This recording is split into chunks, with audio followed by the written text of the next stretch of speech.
Rev up your engines!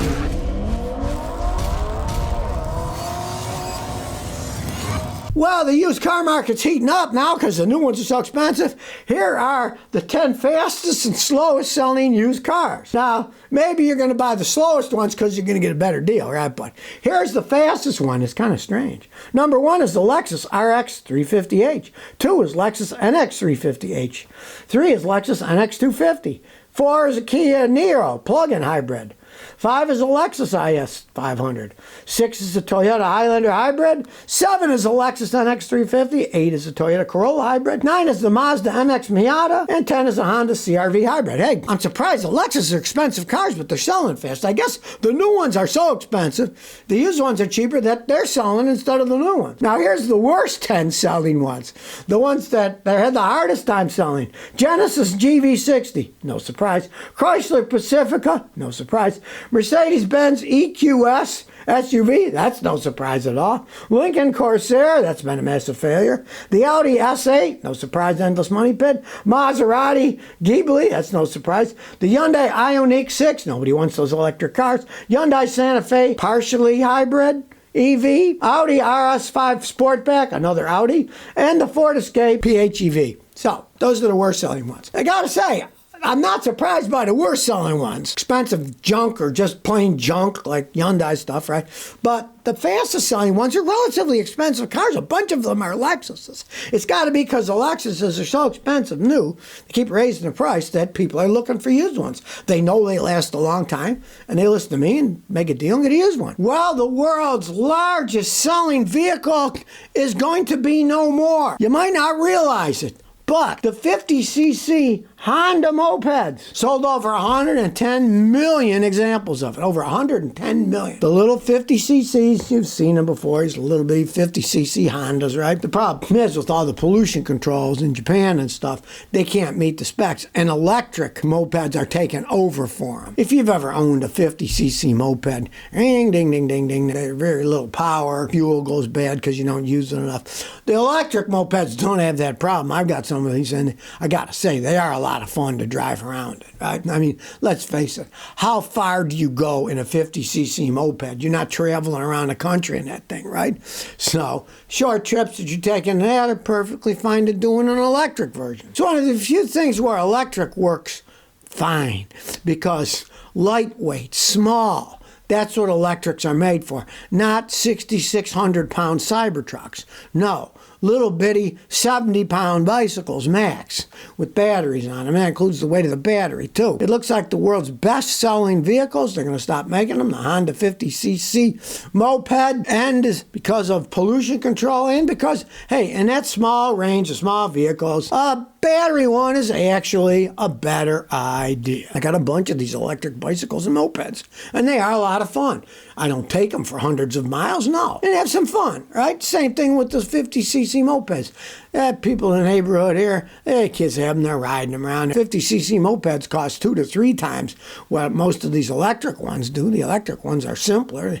Battery and a motor, you're not dealing with transmission and gas, motor that's got to be built. Interesting, though. I never realized that they sold 110 million of them. It's the world's largest selling vehicle, the 50cc Honda mopeds. I love this one. Now people are changing. Everyone wants nuclear now. Grand opening, the new nukes.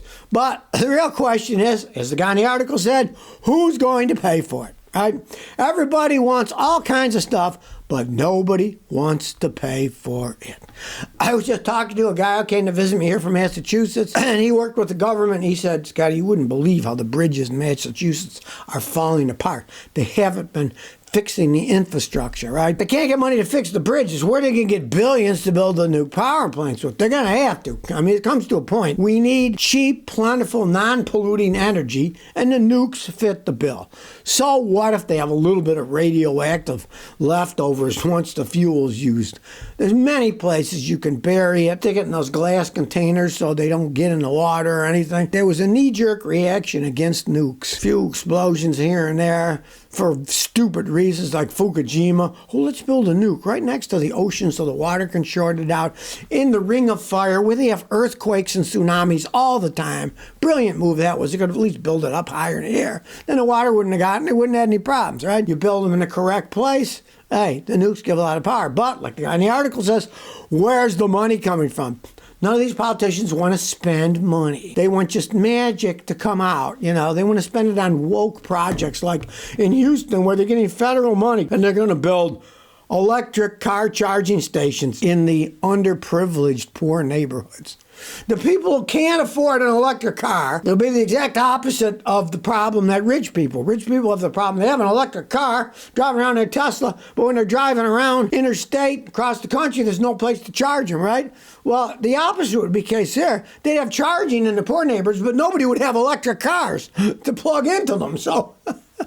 Thank goodness now even both sides have come together and said, hey, we got to build more nukes. That's a logical power thing. We can't go by wind power or solar power. That's not going to cut the mustard. It doesn't create as much power. It costs just as much, if not more money, when you figure out how many of them you need to make power. And of course, more than half the time the solar panels won't work because the sun is 12 hours a day max, cloudy a lot. Won't be creating much. Wind power, only when the wind blows, right? The nukes, they just keep going and going and going and going. So finally, some of these idiots have their heads screwed on right. Maybe the scientists can finally convince them, look, you got to build these things.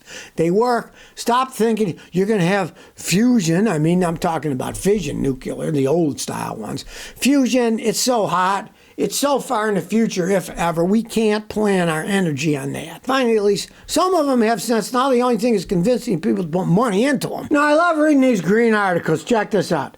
More bad news for fossil fuels. Locomotives to run on green hydrogen, not diesel. Now, they're talking about green hydrogen.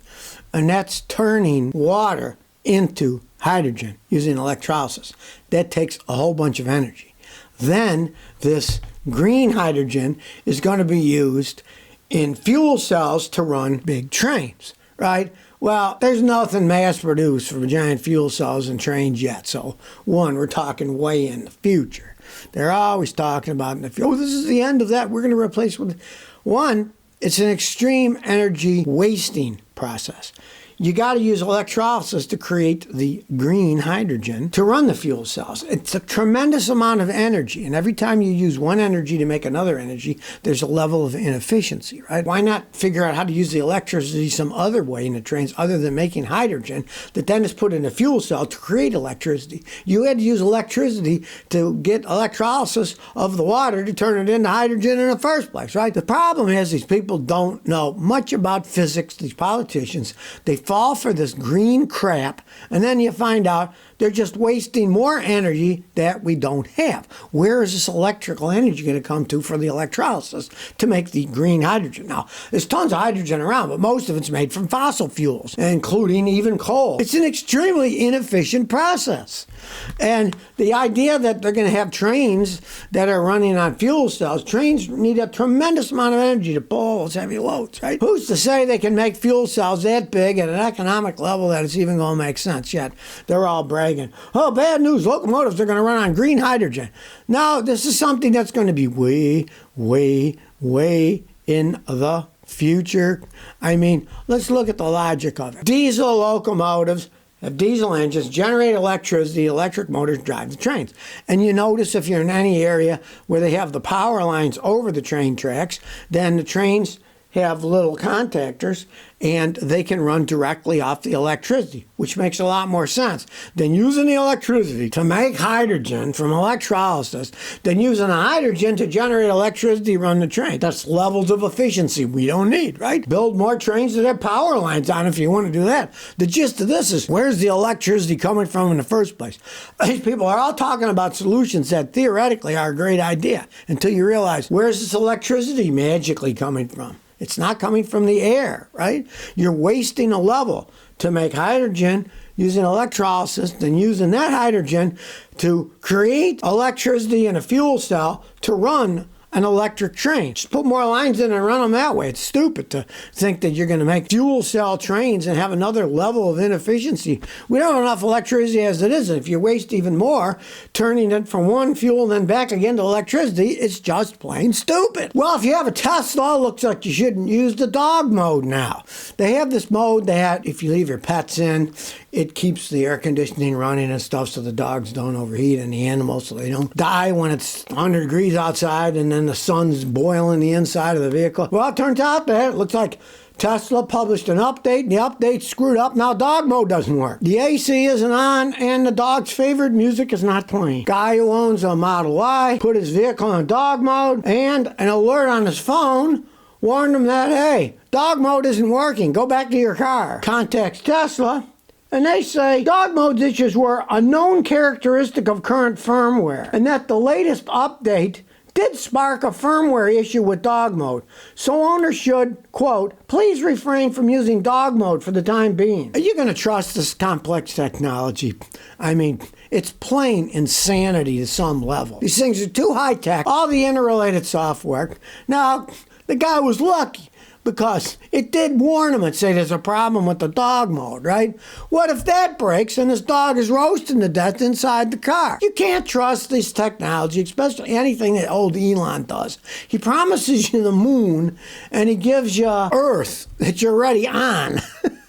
Well, we're going to be at the moon soon. You imagine you have your dog in the thing or cat, some pet, and then the stupid thing didn't work and didn't warn you that it wasn't working? At least it warned them that it wasn't working. But, like I say, too much technology in this crap. You depend on this technology, it's going to create problems. There's no ifs, ands, or buts about it. So if you never want to miss another one of my new car repair videos, remember to ring that bell.